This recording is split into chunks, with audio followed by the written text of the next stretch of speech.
Hello, good morning, everybody. Good morning, good morning. For those of you that are new to the group, welcome. My name is Paula Bettenker, and I am the founder of Sacred Interiors Academy. I'm super grateful that you guys are here. Every Tuesday, I do my very, very best to come live and do a training for you guys on something related to your sacred home, interior design from the inside out. We talk about all kinds of inner design, right? About your spirit, your essence, your soul, and then of course inner design for your home in terms of aesthetics, and engaging your senses and creating a sanctuary out of your home. And so I'm really grateful that you guys are here. Welcome.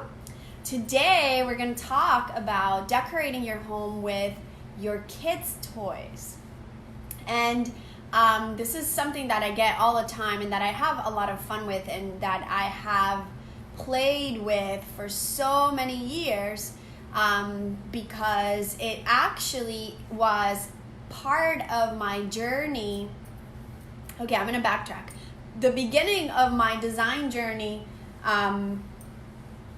started a long time ago, but the beginning of the holistic aspect of my life and the sort of more sacred aspect of my life started when I was trying to get pregnant with my firstborn daughter, who's going to be 10.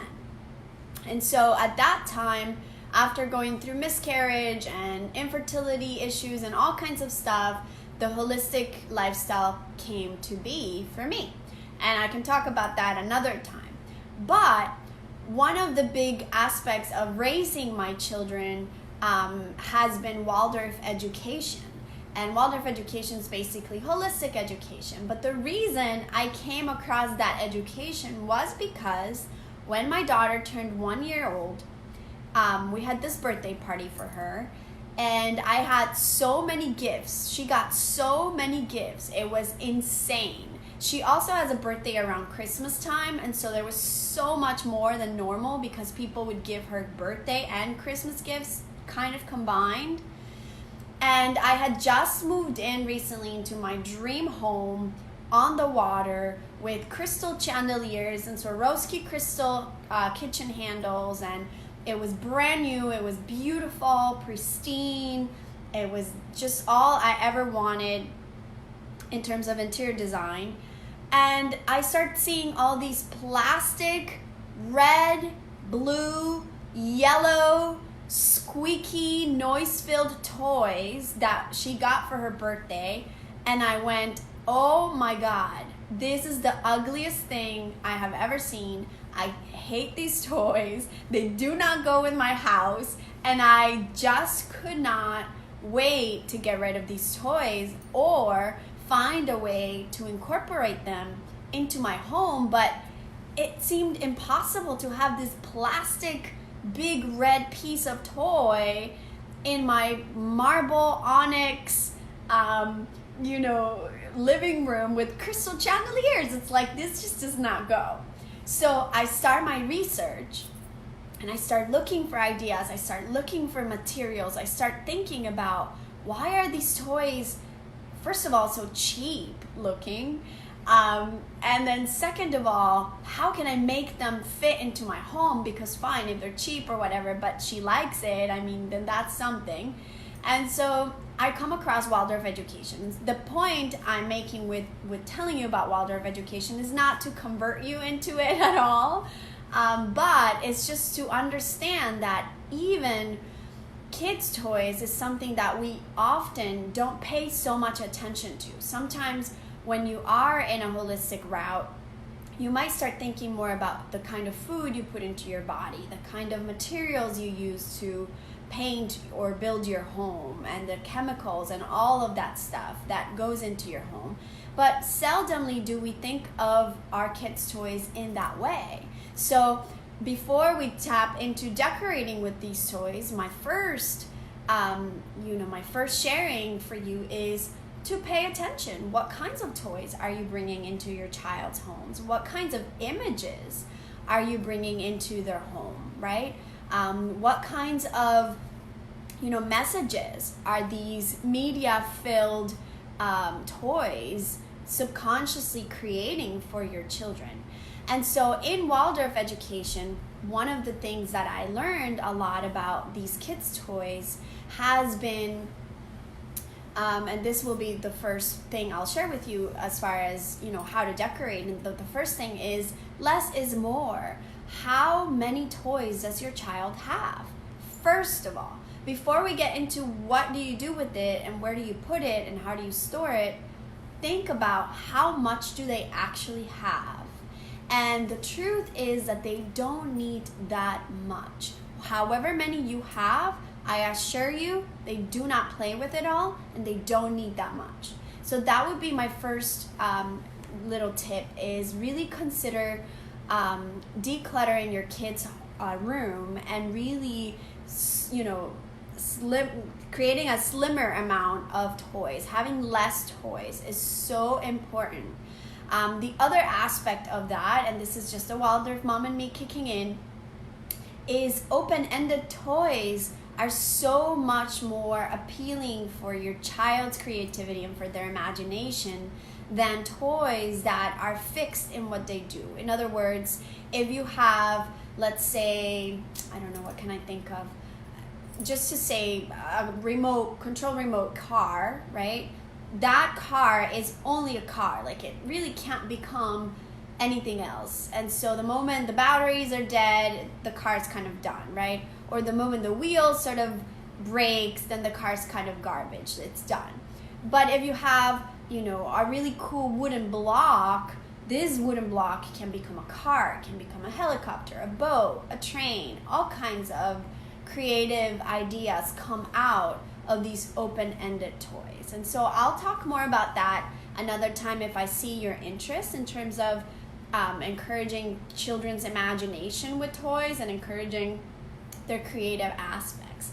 But for now, we're not placing any judgment on the red, blue, plasticky toy. We're gonna let that be if that's where you're at, and that's totally, totally fine. None of this is a linear process, because also while I was very strict on those holistic ways of considering media and considering the kinds of images I was bringing into my home for my girls, they've also grown up and life has changed. They have 2 homes. There's in-laws. There's, family from one side, family from another side. There's external influences that I can't control. And so if you look at my kids' room, you'll see a lot of these beautiful open-ended toys and the naturally made dolls and the handmade crocheted little toys and felted birds and fairies. But then you'll also see a collection of Disney World princesses and plastic bunnies and plastic tree houses and all these things that once upon a time I didn't really want at all. But as time has evolved, as time has come, I've evolved and just become more flexible as well. So here I'm just being vulnerable and sharing with you that though I was very strict once upon a time about these things, I've definitely become a lot more flexible. And it seems to me that that has been a gift for my clients to share this with them as well, because most people want to have some level of flexibility with the way that they live, and that's totally amazing and great. So usually the first issue people have with how to decorate with their kids' toys is they want to have a nice looking home, right? Just like when I was having my dream home and I was conspiring to come up with ideas on how to involve these toys into my everyday without me despising the look of them. Most of us want to have a sort of elegant, sophisticated style, or at least nice and clean. Most of us just want it to look good, right? We talk a lot about welcoming is a word I hear a lot from my clients. They want to have a welcoming space.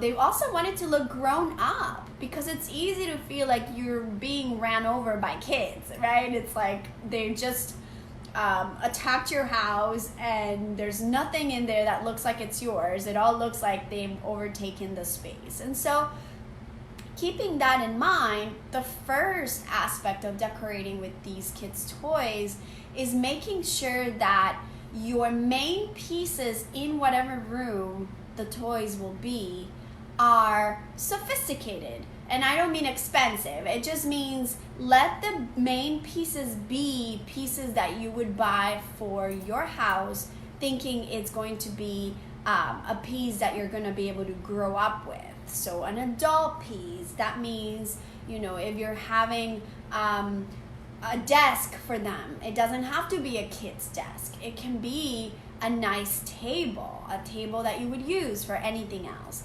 If you have bookshelves for them, it doesn't have to be, the Star Wars theme bookshelf or the Spider-Man's theme bookshelf. It can just be a regular wooden bookshelf, or an industrial style bookshelf. Whatever style you would get for your own room, for your own house, think of those main big pieces: armoires, bookshelves, beds, nightstands, console tables, even the kids' tables where they play. Make those main pieces more neutral and make those main pieces more grown-up looking. That's a good way to kind of create these canvas where whatever else you bring in has more, it can go into the space without feeling like it's only a kid's space, right?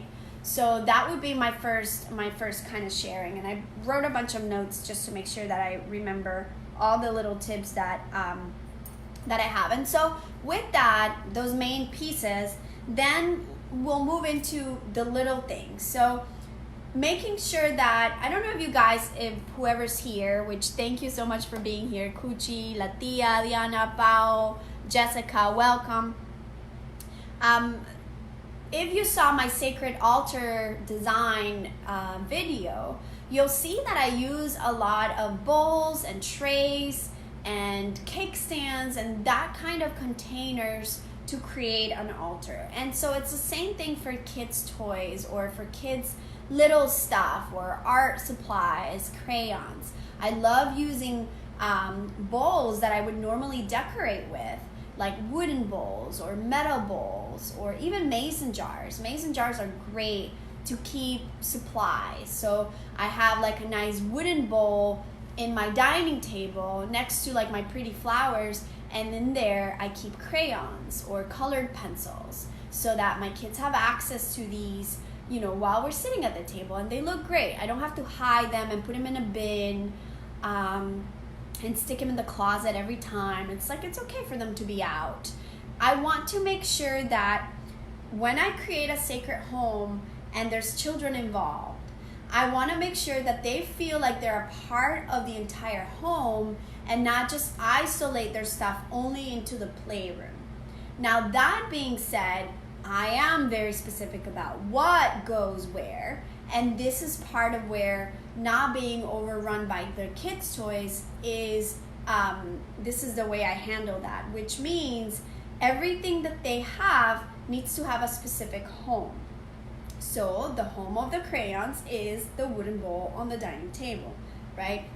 Of course, the bowl can be moved wherever it's needed, but that means, all the Barbie dolls and all the little fairy stuff, they don't live at the dining table. Sure, they might come to my dining table and they can play with them there, but when it's time to be done playing, the fairies and the Barbie dolls go where they live because we have already assigned a space where they live. So I hope that that's making sense to you guys, and feel free to ask me questions if I've lost you or if you have questions. Just feel free to type them up. I'll keep my eyes out for them. But so that's the first part, is making sure that I use containers that resemble things I would decorate with normally to have their things. I might have a nice metal bowl on my coffee table with their Legos. If your kids like Legos, that's kind of a neat way to still let them feel welcome to play. But, when they're not playing, they're not just thrown around the table. They're actually in that nice container. And so it looks cute. It looks good. So that would be one aspect of it. And then the other aspect is going back into that designating a home, I'm a big lover of that concept because it makes cleanup very easy. It makes aesthetically, you just know where everything goes, and it makes everything flow smoother, but also it creates a lot of respect for children to have reverence for their toys and for the things that they have, as opposed to something I'm not a big lover of is bins. You'll see in every Pinterest and every decorating idea, you'll see these kids' spaces with a ton of like plastic bins with containers. And believe me, I've tried it, or plastic bins with lids, sorry. And I've tried it, and you know how they have them like all perfectly labeled and all of that. Great, if that works for you, great. I sure tried it for some time, and then I realized I became a slave to putting the things in the bin that they go, and then became a slave on rewriting the labels. I just didn't really love that for too long. I did try it on, and it didn't really resonate. For some things, of course, you need bins. Art supplies and things that you need to have, organized access to, great. But we're talking about the kids' toys in your home, right? In the living room, in the family room, in their playroom, in their room. I don't love bins. I don't love bins for many different reasons. One is everything starts looking like a store, I just don't like that look. The other aspect of it is that it doesn't bring that concept of treating things with love. It just almost feels like everything's getting thrown in there all the time. So I don't really love that. Instead, what I like is creating these homes for toys so that they're being placed with a lot more respect, and they also feel more welcoming to access them, as opposed to grabbing a bin and dumping everything out to dig for what it is that you're looking for. So if your kids have for example, little toys. My girls love playing with Hatchimals. I don't know if you guys know what that is. They're like tiny little eggs, and they come with like little plasticky animals inside that they hatch out of the eggs. And they have so many of them. They're so annoying. They're so tiny. But we created this, we have like this china cabinet where there's a shelf where all the Hatchimals go, and they get to actually display them and display them as their collection. We did have them in a bin at some point, and I found that they would always get dumped over while they dug for the one little animal they wanted. They leave all the mess there for I don't know how long, and then they finally lose the little one they actually want. So it ends up being in the trash, which I don't want to support, and it ends up being something that I'm really annoyed by and that they're frustrated by. And so creating this shelf where those Hatchimals go is a reverent way of treating them, and it looks cute, it looks nice, and it's coming into a more balanced space, even though it's so colorful, because the china cabinet is a nice big piece that is a grown-up piece, and it's a white wood piece, so it looks really good, it looks really cute. You'll see as you start paying attention to these things, when you see like Pinterest pictures or whatever, you'll start seeing what I'm talking about. You'll start seeing that the main pieces are neutral pieces, and that the main pieces where the toys go are what make the design actually feel more elegant or classic or grown up. The other aspect of decorating with the toys is trying to buy toys that maybe do have a color scheme around, the decoration that you have in your home. And that's not always matchy. It's not always, even though it might sound ideal for aesthetics, it's not always realistic, because again, there's Spider-Man and there's, all these bright colored toys that most likely you're not gonna be able to match exactly. But the ones that you do have access to that match your decor, then maybe those are the ones that you actually display, and those are the ones that get to be on, maybe on the side table in the living room. There might be a cute stuffed animal there next to the candle that you normally would put there. There might be a cute little I don't know, a wicker basket where you have the little Hatchimals, and that goes next to your TV, and so your kid has access to playing with them while you're watching TV. I don't know what your lifestyle looks like, but using toys and items that your kids play with that matches your decor makes it a lot more welcoming for you to not feel like you have to clean up all the time, for you to not feel like you have to get rid of the toys when guests are coming over, throw them in a closet or shove them in a bin somewhere. It just makes it feel like, oh, hey, this house looks like there's children here, but it still looks good enough, and it feels welcoming, and it feels clean and organized and not just overrun by stuff.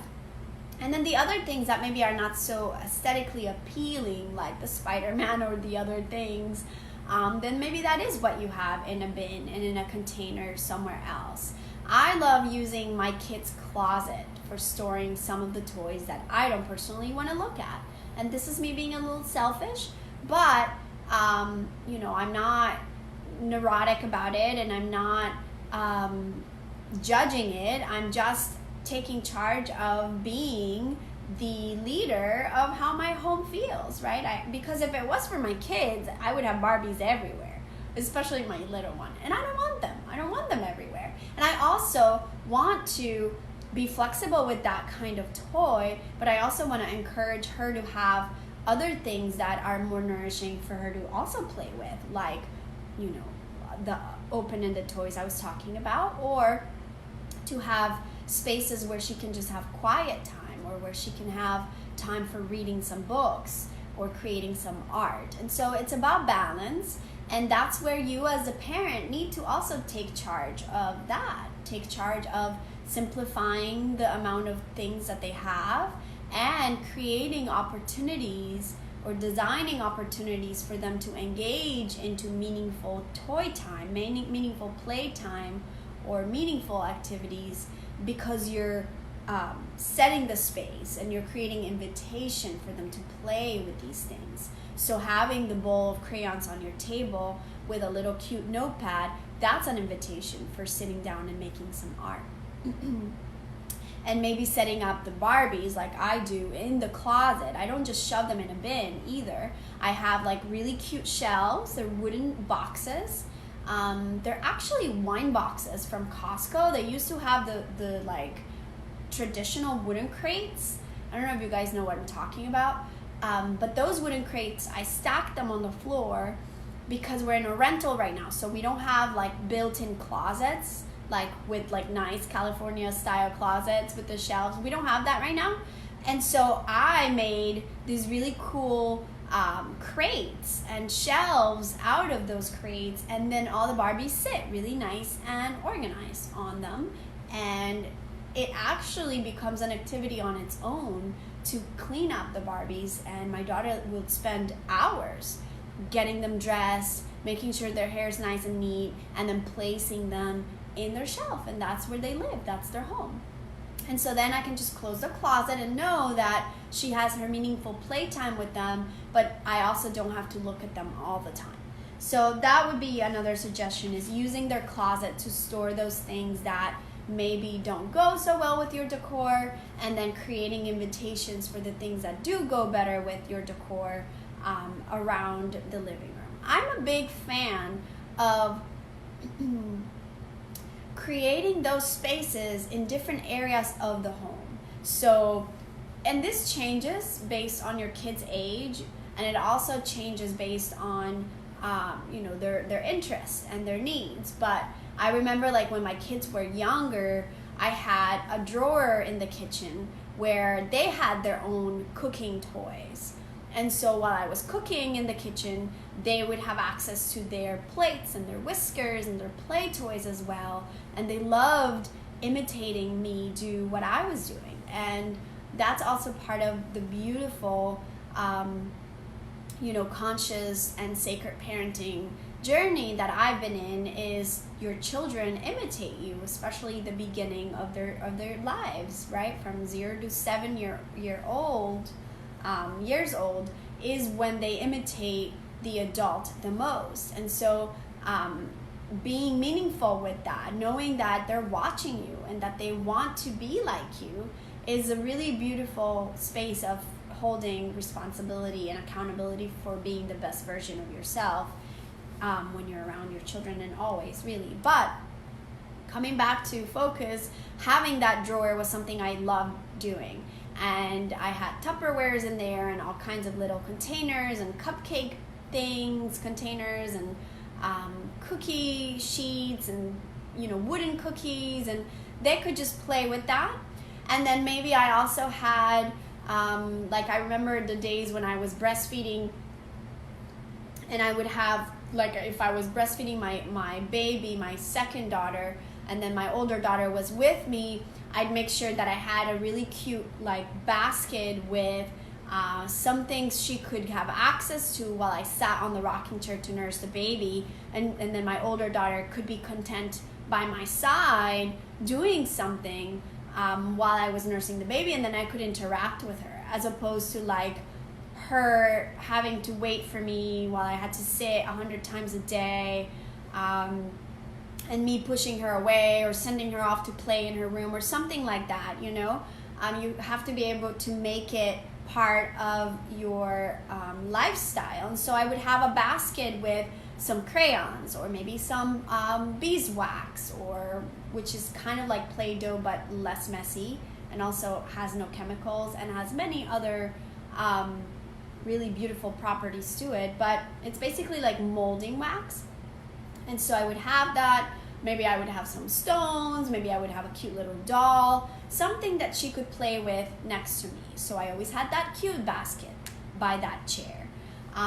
In my room, I might have the same thing. I might have a nice little shelf where there's some dolls, or maybe some stuffed animals that are cute white and brown, and something that goes with the style of what I'm going for. And that's out on display. And then in the living room, oh no, you know what? Also, another really cool tip, and I'm gonna be all over the place because that's just how I roll. Another really cool tip is to incorporate the bigger toys into the home. You can have really fun projects of painting these things. So I remember I had a play kitchen for my daughter, and it was this bright fuchsia pink, and I just really didn't like it. It was just not pretty at all, but she loved this thing, and I was just so focused and committed to making it work for both of us. I didn't want to stare at this ugly colored thing, and I didn't want to be so mean and selfish and take it away. So I decided I was going to paint it the same color as my front door. So I painted her kitchen, and she painted it with me, which was really fun on its own, and we painted it a teal color, which was the color of my front door at the time. So that went really well with everything else that I had around my house that was teal. And so it just wasn't an eyesore anymore. It blended right into the space, and she could have her fun with it, and then I didn't feel like I was sacrificing my aesthetics and my stylish decor for her toys. Okay, what else? This is another good one that I talk a lot about during Sacred Interiors Academy when we get into the time of decorating and arranging furniture. And that is scale. Scale is really important because most of the time we have a lot of little knickknacks and little tiny decoration items, and the same with toys, the little toys here and there. But we need to be able to anchor those little things with the bigger pieces, with a bigger scale items. So for example, instead of using tiny little bookshelves for your kids, which are usually kid size, having a bigger piece that's a bookshelf. Using wall space in a way that you don't have a bunch of individual toys. I see a lot of playrooms when I go into people's homes where they have all the toys lined up by the wall, and on the floor, and then you have all this empty space above the wall. So it's important to use the vertical space. So that's why I love built-ins and bookshelves and bookcases, but grand. Think of them as big pieces that fit the room, and then use the little toys on the shelves. And so it looks really nice and neat. And that's where you can use containers that are aesthetically pleasing to you to hold these pieces. If you saw like the picture I shared on the live on the Facebook group earlier, you know, there's the big white built-in, and then we have baskets that are also all white. They could be whatever color you want, but neutrals are helpful because it tones down all these bright kid toy colors. You don't want your house to look like Toys R Us. Most of us, if you're into design in one way or another, you just don't want it to look like it. So to help with that, we need to be able to have large pieces to anchor the space and neutral colors to soften the brightness of the toys that the kids have. Another really good storage solution is spice racks. IKEA has really cool spice racks that you can paint in whatever color you want. I love painting kids storing areas or like shelves or bookcases in metal colors, like metallic colors, if that's something that goes with your home. I used to have like some copper accents in my home, and so I would paint their bookshelves in a copper color. Or silver and gold are something that I use all the time, so sometimes I'll paint some of their pieces gold and silver. My daughter's desk right now is a mirror silver. It's like a vanity table. It's something that you would normally use in an adult room for a vanity, and so it's like a mirrored piece. But this is her desk where she does her schoolwork, and so that's a way to just, you know, incorporate it with more aesthetic into her space. And then another really neat way to, when you do have things that do have to go on bins and containers, the containers you choose are very important. So instead of having those plastic containers with lids on them, using the wicker baskets, using crocheted baskets, or using those wooden crates. What else? They have some really cool fabric containers now too at like Home Goods in neutral colors. Usually like in the laundry sections, they have some really cool baskets, like canvas baskets and that sort of a thing. And then you can put some things in there, whatever it is that you want to store. And I love throwing a pillow on top of that, or maybe a throw on it, like a blanket or a throw on it that you would on your sofa or a chair, and it kind of covers it. And so I can put it next to my sofa, or I can put it underneath my china cabinet in my living room or my dining room. And so the kids just, you know, grab it, take the throw off the pillow, grab whatever toys, and then when it's clean up, they put it back in, and then I cover it with a pillow and a blanket. It's very simple, but it no longer looks like it's kid stuff. It just looks like it's part of my decor. It's something practical. And, you know, I use the pillow for laying down on the floor, maybe if I'm hanging out with them and they're making art or whatever. So I just feel like the times where, you know, having the kids only play in this designated area are long gone, just to make our lifestyle more efficient, also to make kids feel more welcomed in the space, but also the times where you feel like you've gotten kicked out of your house because it's all about them. I feel it's also something that shouldn't be a part of how we live anymore, because, you know, you don't have to sacrifice your own needs and desires just for that either. It's just a balance. It's a balance of being truthful to yourself, but also, of course, understanding that they're only little for so long and that they need to be engaging in these creative processes, and they need to be playing. Playing is the work of the children, and it's a beautiful, beautiful thing. I'm trying to think about what else I wanted to share with you. And then also the other aspect of making it work with you is making sure that, you know, you don't go crazy with choosing themes. This is something that, again, when it comes to sophisticated aesthetics and when it comes to design, the parent has to put their foot down at some, in some part of the whole deal. So if you have someone that wants Star Wars stuff, for example, well, you might not want to have like Star Wars cover, Star Wars cushion, Star Wars sheets, Star Wars headboards, Star Wars posters on the wall, Star Wars everything.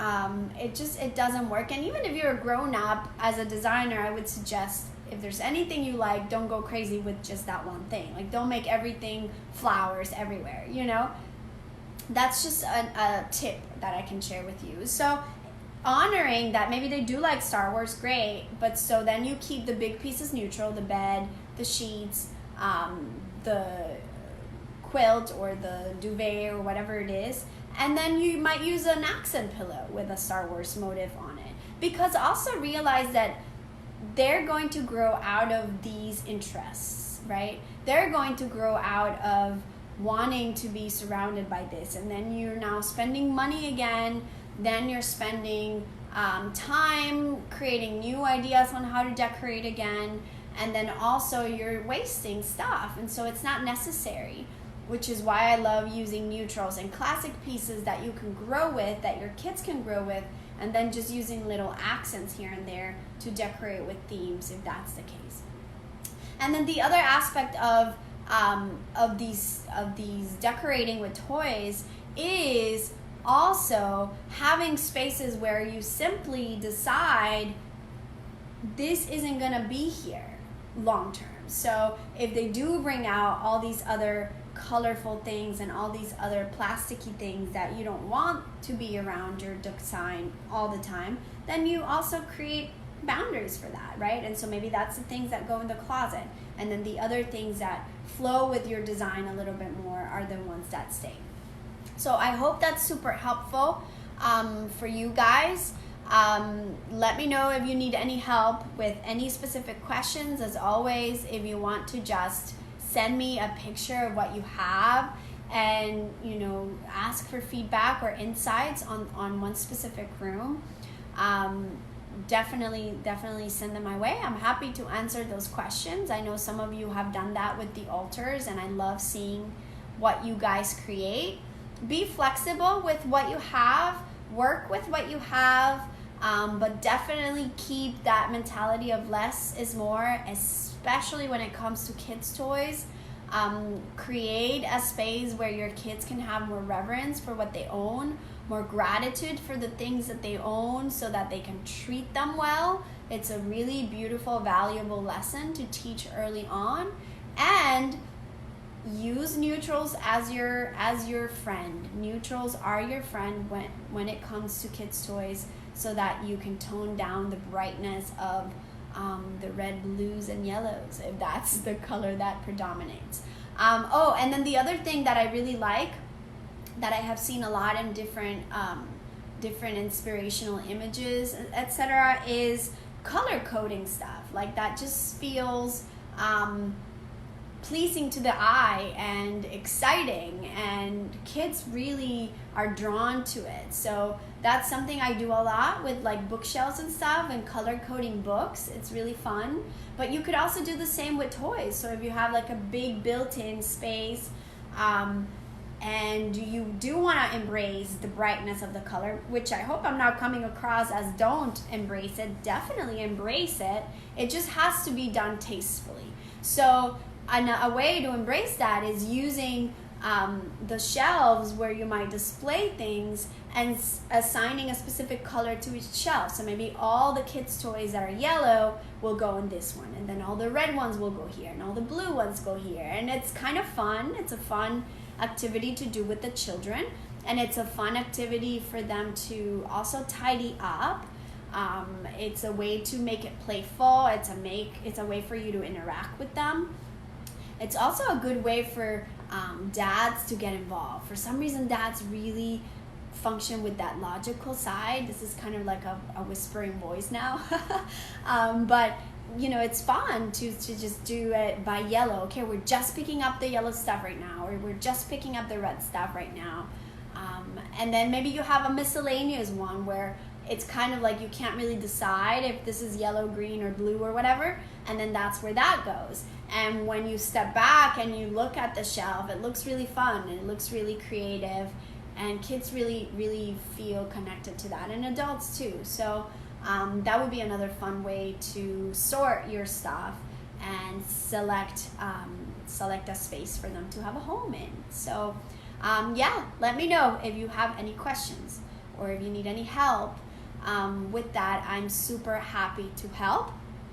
If you haven't heard me share enough about simplicity parenting, I highly recommend that you read that book. It is not about design, but it is about simplifying your kid's life.